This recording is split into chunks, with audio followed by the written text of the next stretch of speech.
Merci, Monsieur le Président. Je fais mien tout ce que mes collègues ont dit. Ce que vous voulez faire là, ce n'est que depuis exclusion et nous parler aujourd'hui d'accord d'alliance, c'est de n'importe quoi. Monsieur le Président, j'ai comme l'impression que vous avez transformé ce lieu en un lieu de crime organisé depuis la 8e mandature contre le peuple. Ne nous transformez pas en criminels, Monsieur le Président. Et il y a des collègues qui assument cet état de choses. Monsieur le Président, je pense qu'il faut chercher des religieux pour qu'on purifie cette salle-là. Je vous jure, pour qu'on purifie cette salle-là, craignez Dieu. Le peuple est là. Notre loi fondamentale est claire. Seul le peuple est souverain. Je vous remercie. Honorable Ouassangari. Merci, Président. Je vais commencer mon intervention en lisant un passage. En vous remerciant de l'intérêt que vous portez à la question, je voudrais vous faire observer que le choix des candidats parrainés relève exclusivement de l'intime conviction de chaque maire et de chaque député. Ce choix n'est influencé ni par le parti politique auquel appartiennent les parrains, ni par une délibération du conseil municipal, encore moins par celle de la représentation nationale. Ce passage a été écrit par le président Louis Vlavonou à M. Philippe Goupagnan le 11 janvier 2021. Ça m'étonne aujourd'hui qu'on nous propose ce qu'on nous a proposé aujourd'hui. Il est toujours dit que celui qui est né pour être pendu ne mourra pas noyé. C'est le moment, je le dis et je le répète en toute solennité, que notre armée, notre police doit rester républicaine au service du peuple. Ce code qu'on veut voter est chrysogène. Ce code est exclusif. Nous avons dit ici que les alliances de partis politiques sont terminées depuis la mise en œuvre du système partisan. Personne n'aura un bébé à mettre au dos pour avancer. Nous n'allons jamais accepter l'exclusion. C'est fini, c'est fini. Écrivez cela. Je répète, il n'y aura pas un troisième mandat, ni un troisième mandat déguisé. Ce code sera voté et risque de brûler ce pays. Si vous voulez qu'on brûle le pays, ensemble, nous allons brûler le pays. 2026, le président Patrice Talon passera le pouvoir le 24 mai 2026. Et il ne sera plus là. Si vous ne voulez pas que nous organisions des élections inclusives, nous continuez, avançons, et demain on verra qui sera responsable. Je vous remercie. Orokubu. Merci, Monsieur le Président. Il est clair que les amendements apportés par l'honorable Avavon Ebla sont chrysogènes. Ces amendements, à la limite, sont même peut-être criminels. C'est mon ami, mais il faut que je lui dise ça. Alors, la question qu'on se pose lorsqu'on met le parrainage à 15%, on se pose la question de savoir si nous sommes encore dans une démocratie pluraliste. Je crois que le président Éric Ndoté l'a rappelé, que le préambule de notre Constitution, à son alinéa 3, affirme clairement qu'on ne peut plus accepter les régimes de type dictatoriaux, les régimes de type personnel. À partir de cet instant, alors, on devait savoir raison garder pour éviter de faire ce genre de propositions. Mieux, les accords de gouvernement, les accords de gouvernance tels que proposés, sont des alliances déguisées. Tout ce que nous observons là, c'est de la gymnastique intellectuelle. Et ceux qui le proposent ne sont pas intellectuellement bien placés pour faire cette gymnastique-là. Il vaut mieux que nous faisons ce qui est bon, plutôt que d'aller nous encore ridiculiser une fois devant la Cour constitutionnelle. Mieux, pour ce qui concerne les 180 jours qu'on a proposés pour le dépôt des candidatures pour les élections présidentielles, qu'est-ce qui peut justifier le fait que nous savons très bien que les élections législatives et communales auront lieu avant les présidentielles? Et il se fait que le candidat à la présidentielle dépose sa candidature avant les élections, avant même les candidats des élections législatives et communales. Qu'est-ce qui se cache derrière ça, Monsieur le Président? Merci beaucoup. Je pense que je ne fais pas une discussion article par article, parce que la procédure ne me permet pas de la faire. Je dis des choses d'ordre général.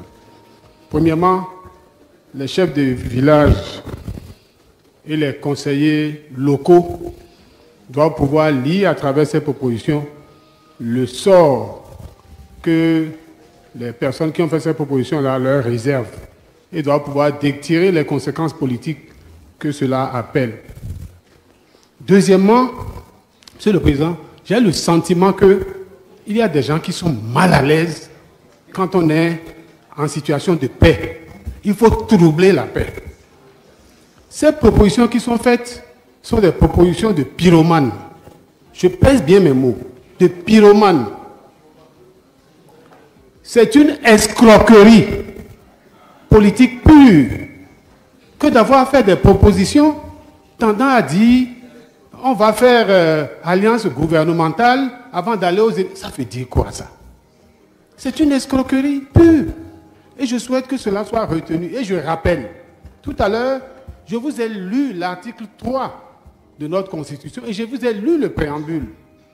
Tout ce qui est fait là a pour finalité de confisquer le pouvoir par quelques partis et de s'installer dans la confiscation durablement.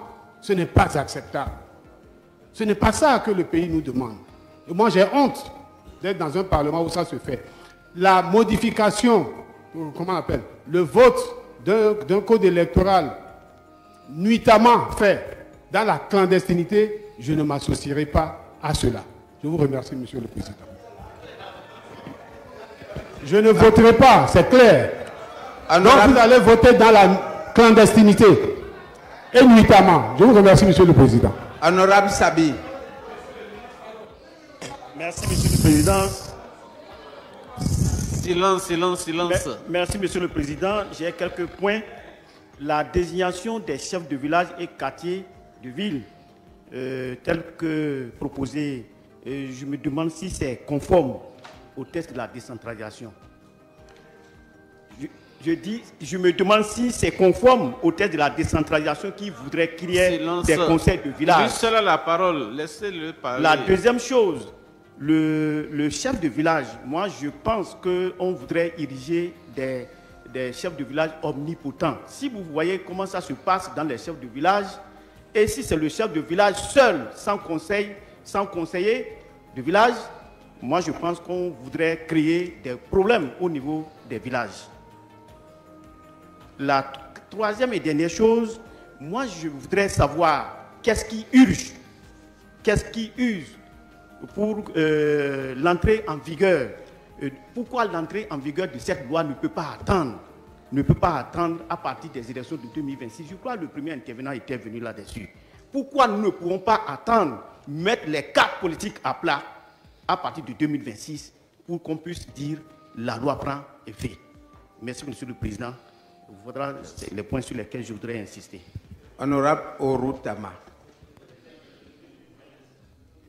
Merci, Monsieur le Président, pour la parole donnée. Mon observation est d'ordre général. Monsieur le Président, chers honorables députés, c'est avec un grand regret que je constate que notre auguste Parlement, ce temple de la démocratie, est devenu depuis 2016 une industrie de fabrication de lois iniques, taillées sur mesure afin de satisfaire les intérêts personnels d'une classe politique donnée.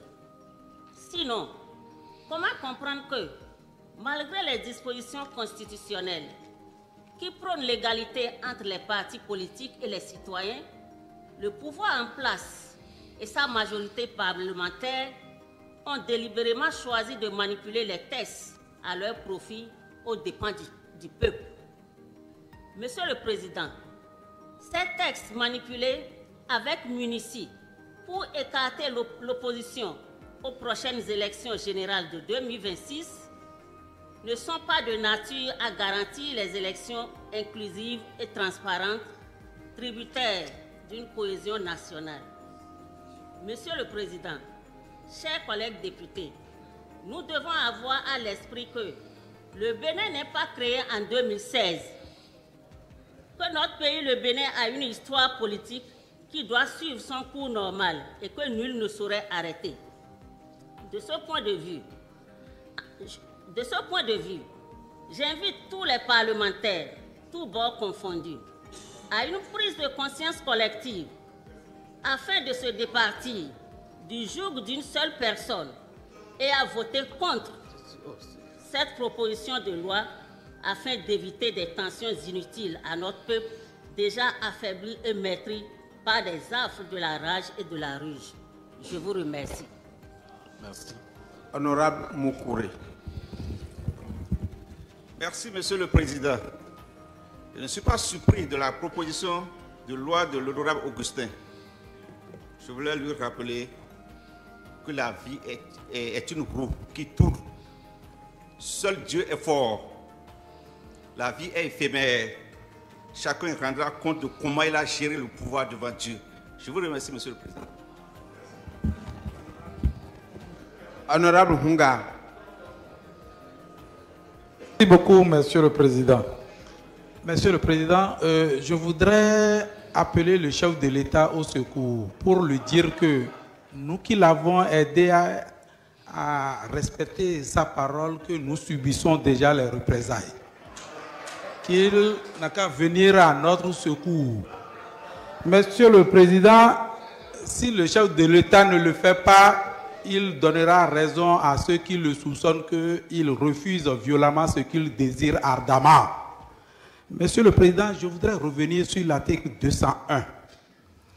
Vous savez, l'esprit de la décentralisation veut que le peuple choisisse ses dirigeants. Si les chefs de village sont choisis du plus grand nombre de suffrages exprimés dans un arrondissement, alors que dans un arrondissement, tu peux avoir le plus grand suffrage, tu peux gagner et ne pas gagner dans tous les villages de cet arrondissement. Ça veut dire quoi? Ça veut dire tout simplement qu'il peut y avoir des villages où on va choisir le chef de village alors que le chef de village n'est pas issu majoritairement de la liste gagnante. C'est pour cela que je voudrais proposer que les chefs de village sont désignés par le parti ayant obtenu le plus grand nombre de suffrages valablement exprimés dans le village concerné. Je vous remercie. Honorable Kassa. Je vous remercie, Monsieur le Président.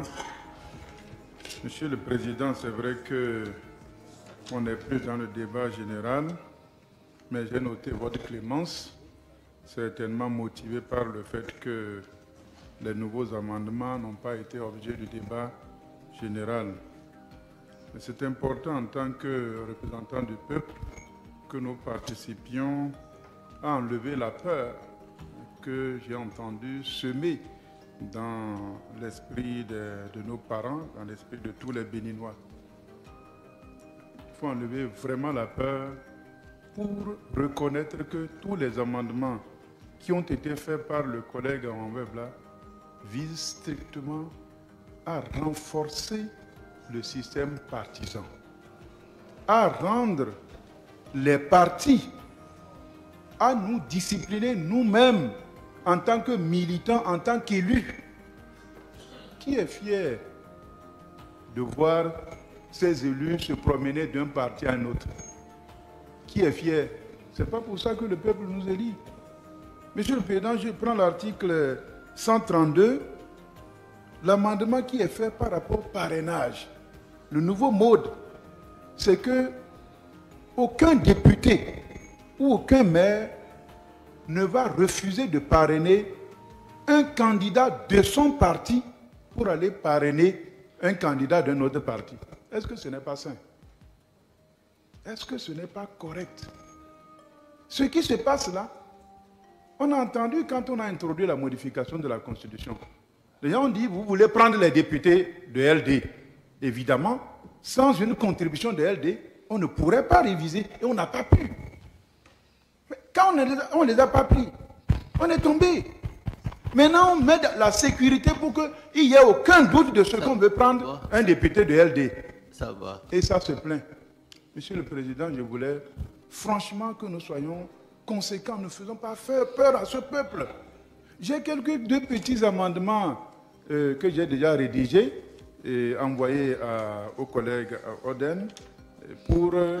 Il va revenir dessus, sinon, oui. sinon ça se décompte ici. Je vous remercie, Monsieur le Président. Oui. Honorable Seibou.